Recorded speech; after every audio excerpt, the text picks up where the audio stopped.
Hi hello welcome to Kiran TV news. Janasena party ఆవిర్భావ దినోత్సవం ఈ రోజు జరిగిపోతుంది. ముఖ్యంగా 13 ఏళ్ళైంది జనసేన పార్టీ పెట్టి. ముఖ్యంగా హైదరాబాద్లో నోవోటెల్లో స్టార్ట్ అయినటువంటి జనసేన ప్రస్థానం ఇప్పటి వరకు సాగింది. దీంట్లో జనసేన సాధించింది ఏంటి, పవన్ కళ్యాణ్ గారికి వచ్చింది ఏంటి, ఇవి తెలుసుకునే ప్రయత్నం చేద్దాం. మనతో పాటు సీనియర్ జర్నలిస్ట్ కిరణ్ గారు ఉన్నారు, ఆయన అడుగుదాం. సార్ నమస్తే.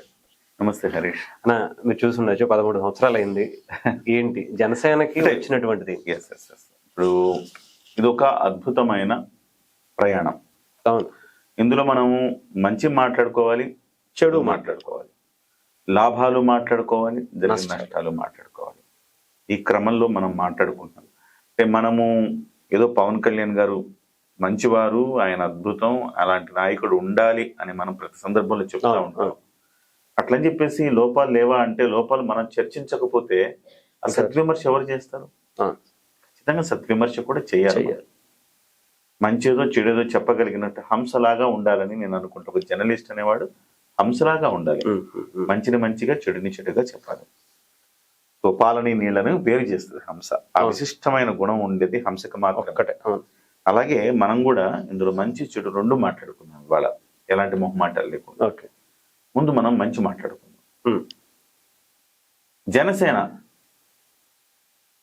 పార్టీకి ఎంత మంచి జరిగిందో పక్కన పెడితే, జనసేన ఆవిర్భావం అనేది ఈ రాష్ట్రానికి ఒక మంచి పని చేసింది.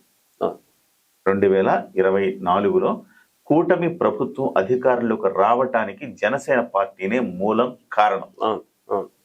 ఈ 13 ఏళ్ల ప్రస్థానంలో ఎన్నో ఒడిదుడుకులు, ఎన్నో అడ్డంకులు, ఎన్నో ఎదురు దెబ్బలు, ఎన్నో ప్రశ్నలు, జవాబులు లేని ప్రశ్నలు, ఎంతో మంది దాడులు చేశారు.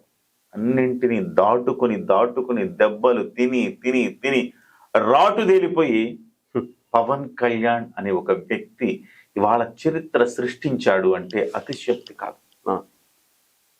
ఈ 13 ఏళ్లలో ఒక వ్యక్తిగా ప్రారంభమై 12 లక్షలకు పైగా మెంబర్స్ గా జనసేన సభ్యత్వాలు తీసుకునే స్థాయికి ఎదిగారు. 4,000 మందికి పదవులు వచ్చినాయి. 21 మంది ఎమ్మెల్యేలు అయ్యారు. 2 ఎంపీలు అయ్యారు. అందులో ముగ్గురు మంత్రులయ్యారు. ఎమ్మెల్సీలుగా మరొక 2 ఎంపికయ్యారు. సో ఇది ఒక మాటలో అంకెలు చెబుతాయి విజయాన్ని అంటే, ఈ అంకెలే ఆయన విజయానికి, ఆయన సామర్థ్యానికి, లేక ఆయన ప్రతిభకు తార్కాణం అని చెప్పాలి. ఏంటి పవన్ కళ్యాణ్ గారి ప్రతిభకు ఇవేనా తార్కాణం అంటే, ఇది ఎన్టీ రామారావు రోజులు కాదు, ఎంజీఆర్ రోజులు కాదు. ఇవాళ కేవలం చెట్టు పేరు చెప్పి కాయలు అమ్ముకునే అవకాశము ఆయనకు లేదు. ఒకవైపు అంతకుముందు ప్రజారాజ్యం పార్టీ పెట్టిన తర్వాత ప్రజారాజ్యం పార్టీని కుట్రలు కుతంత్రాలతో కూల్చేస్తే, అక్కడి నుంచి కిందకి అంటే 0 కంటే మైనస్ పడిన పార్టీని ఒక్కొక్క మెట్టు ఓపిగ్గా ఎక్కించి ఇక్కడ దాకా తీసుకురావటం మామూలు విషయం. సినిమాల్లో ఆయనంత తోపు లేడు. కల్ట్ ఫ్యాన్స్ అంటే ఆయనకి మాత్రమే ఉన్నారు. అలాంటి పవన్ కళ్యాణ్ గారు రాజకీయాల్లో కూడా పవన్ కళ్యాణ్ గారికి నల్లేరు మీద నడకే అని అందరూ భావించారు. ఆయన అభిమానించేవాళ్ళు. ఆయనకు మాత్రం వాస్తవాలు తెలుసు. లేదు, నేను కింద పడాలి, దెబ్బలు తినాలి, లేవాలి, పరిగెట్టాలి, అన్నీ తెలుసు ఆయనకి. ఆ రకంగా ఆయన కింద పడి లేచి దులుపుకొని మళ్ళీ పరిగెట్టి, మళ్ళీ ఎవడో ఒకడు ఏదో ఒకటి చేస్తే మళ్ళీ కింద పడి మళ్ళీ లేచి మళ్ళీ పరిగెట్టి, ఇలాగా ఆయన ప్రయాణం ఒక సక్సెస్ స్టోరీ. అలా వచ్చేసి ఎన్టీ రామారావు గారు ఉన్నారు. అలా పార్టీ పెట్టేసి 9 నెలల్లో ముఖ్యమంత్రి అయిపోయారు. అది స్ఫూర్తి కాదు.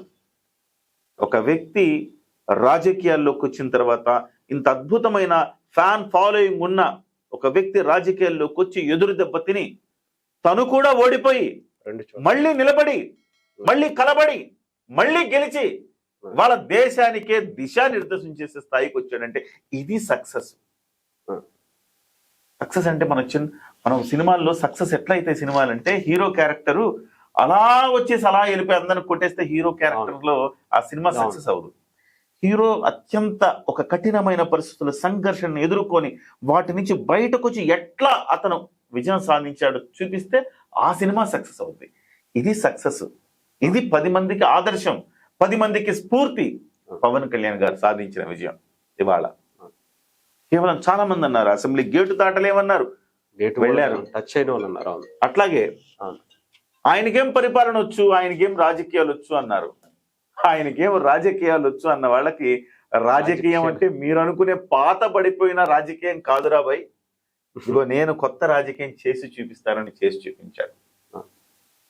సో రాజకీయం అంటే కులాలను విడదీయడమే రాజకీయం కాదు, కులాలను కలపడం కూడా రాజకీయం చేసి చూపించాడు. చరిత్ర ఇది గతంలో ఎన్నడూ లేదు.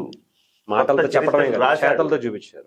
గబ్బర్ సింగ్ లో డైలాగ్ ఉంది, ఆయన ట్రెండ్ ఫాలో అవడు, ట్రెండ్ సృష్టిస్తాడు. ఎస్, రాజకీయాల్లో పవన్ కళ్యాణ్ అనే ఒక వ్యక్తి ట్రెండ్ సృష్టించారు, కొత్త చరిత్రను తిరగరాశారు అని చెప్పాలి మనం.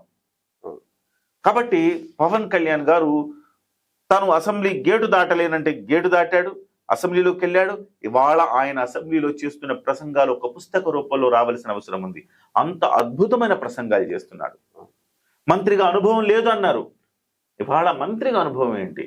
మంత్రి అంటే అది కేవలం ఒక పదవి మాత్రమే. హృదయంలో ఆర్ద్రత, తడి ఉంటే హృదయంలో ఖచ్చితంగా అద్భుతాలు చేసి చూపించవచ్చని 77 ఏళ్లుగా స్వతంత్రం వచ్చినప్పటి నుంచి ఏ మంత్రి, ఏ పార్టీ, ఏ వ్యక్తి చేయలేని అద్భుతమైన పనులు ఆయన చేసి చూపించారు. స్వతంత్రం వచ్చినప్పటి నుంచి ఇప్పటి వరకు కనీసం ఇలాంటి కరెంటు లైట్ చూడని వాళ్ళ జీవితాల్లో వెలుగులు నింపాడు. రోడ్లు లేక డోలీల మూతతోటి ప్రాణాలు అరచేతిలో పట్టుకొని బతికే వాళ్ళకి చక్కటి రోడ్లు వేశాడు. సో ఇవాళ ప్రతి ఒక్కళ్ళు కూడా పవన్ కళ్యాణ్ గారు మాకు మేము ఉరేసుకుంటామని చెప్పేసి ఇలా నిలబడి, అంటే అది చాలా మంది పిచ్చి పుల్కాగాళ్ళు, ఈ కొంతమంది గ్రేట్ చేసి చూపిస్తున్నారు. పవన్ కళ్యాణ్ ఇలా చూపిస్తారు. అరే పిచ్చోళ్ళలారా, అది కాదురా. మీ హయాముల్లో మీ నాయకులు మీరెవరైతే ఇష్టపడతారో ఆ నాయకులు చెయ్యలేరు, ఏం చేసినా వాళ్ళు చెయ్యరన్న ఒక నమ్మకం వాళ్ళకు ఉంది. కాబట్టి ఎప్పుడు వాళ్ళ వైపుకు చూడలే. కానీ పవన్ కళ్యాణ్ మనం అడిగితే చేస్తాడు అన్న నమ్మకం ఉంది. కాబట్టి కంటికి కనబడితే చాలు, మన నిరసన ఆయనకు తెలియజేస్తే చాలు, మన కష్టం ఆయనకు తెలియజేస్తే చాలు, మన సమస్య ఆయన దృష్టికి వెళ్తే చాలు, మనకి ఆయన పని చేసి పెడతాడన్న నమ్మకం ఉంది. కాబట్టి ఒట్టిగా వచ్చి రోడ్డు మీదకి వచ్చి మాకు రోడ్డు ఏమంటే మీడియా కవర్ చేస్తుందా? చెయ్యదు. వినూత్నంగా చేస్తే మీడియా కవర్ చేస్తుంది. అందుకోసం వినూత్నంగా పిల్లల చేత ప్లకార్డులు పట్టించి చేయిస్తున్నారు. అది ఆయన దృష్టికి వెళ్ళటం కోసమే, కానీ ఆయన ఫెయిల్ అయ్యాడని చెప్పడం కోసం కాదు. తెలియక సాక్షి లాంటి వాళ్ళు, గ్రేట్ ఆంధ్ర లాంటి వాళ్ళు, ఇంకొకళ్ళు ఇదేదో పవన్ కళ్యాణ్ గారి మీద నిరసన తెలియజేస్తున్నానని వేసుకుంటున్నారు. పిచ్చి వాళ్ళు, తెలియదు వాళ్ళకి. ఈ రకంగా హరీష్ అద్భుతాలు చేసి చూపించాడు. నభూతో నా భవిష్యతి అన్న పరిపాలన గురించి అసలు ఎవరికి నభూతో నా భవిష్యత్ అన్న రీతిలో చేస్తున్నాడు. సో ఇకపోతే రాష్ట్రమే కాదు, దేశం తన వైపు చూసింది. ఇవాళ కేంద్రంలో ఎన్డీఏ ప్రభుత్వం ఉంటే పవన్ కళ్యాణ్ వల్లనే అది ఎన్డీఏ ప్రభుత్వం ఇవాళ ఇంత సాఫీగా, ఇంత ప్రశాంతంగా ఉంది.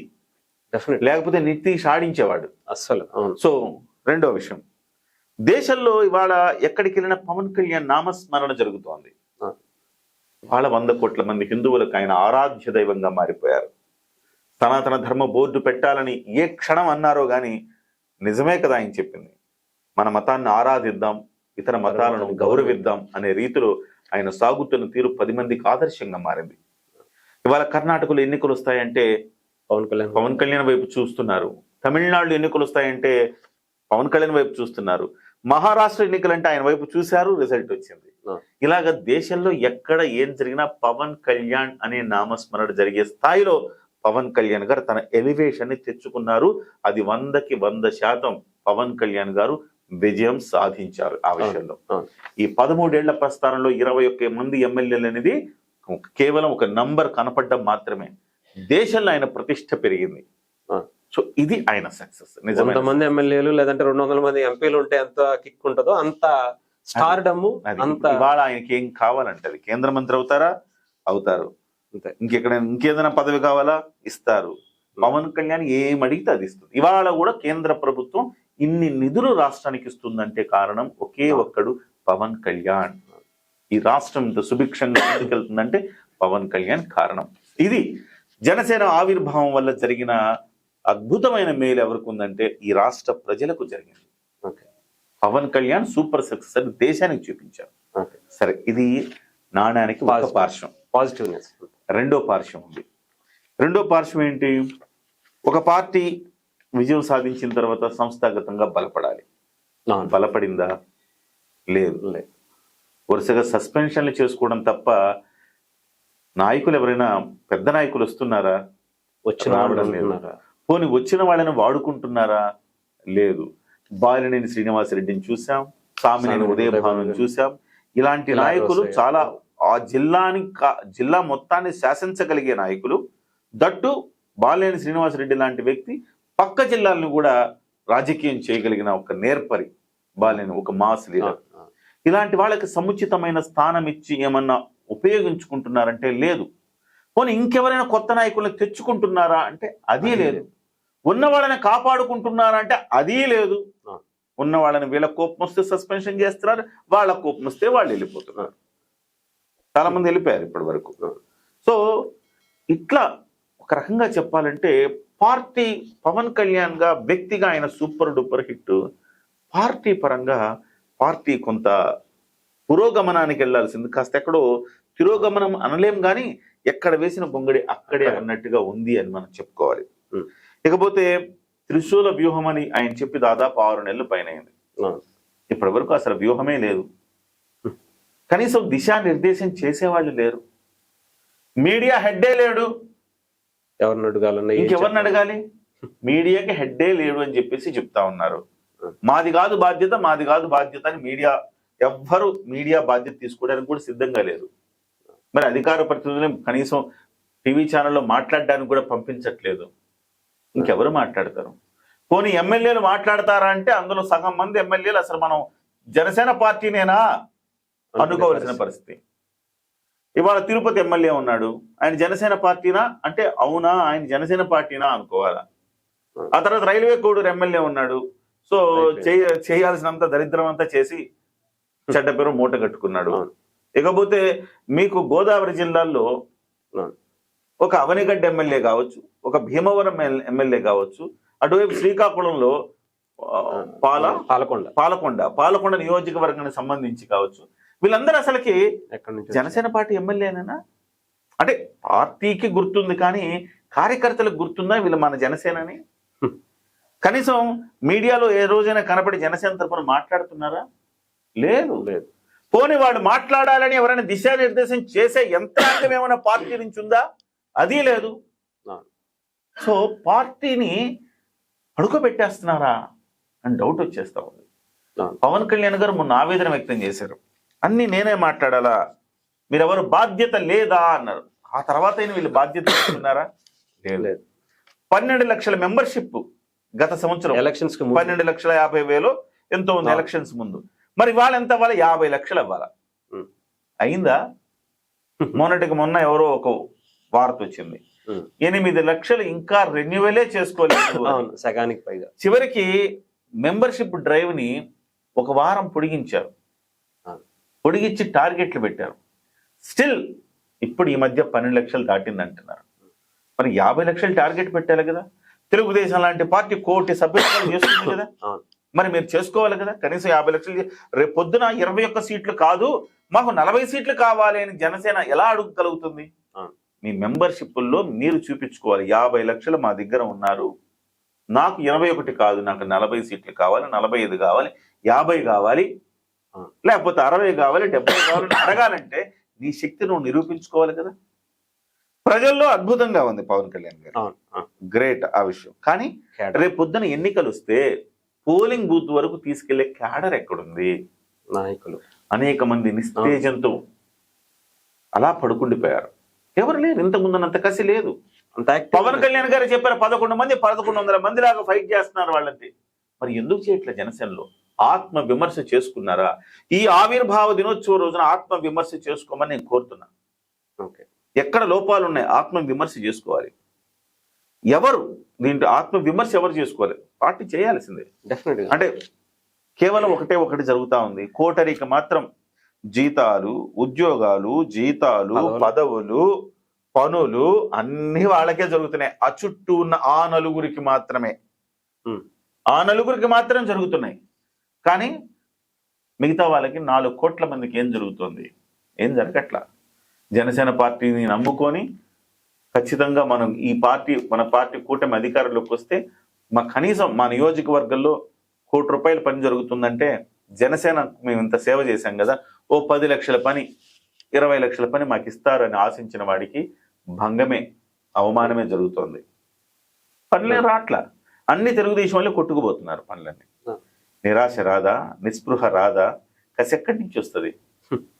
నీకు అధికారంలో లేనప్పుడు త్యాగాలు చేసి ఫైటింగ్లు చేసి, అధికారంలో ఉన్నప్పుడు కూడా మళ్ళీ పక్కన భాగస్వామి కోసం త్యాగాలు చేసి కనీసం అప్పుడైనా ఫైటింగ్ చేయగలుగుతారు. ఇప్పుడు ఫైటింగ్ కూడా చేయలేదు.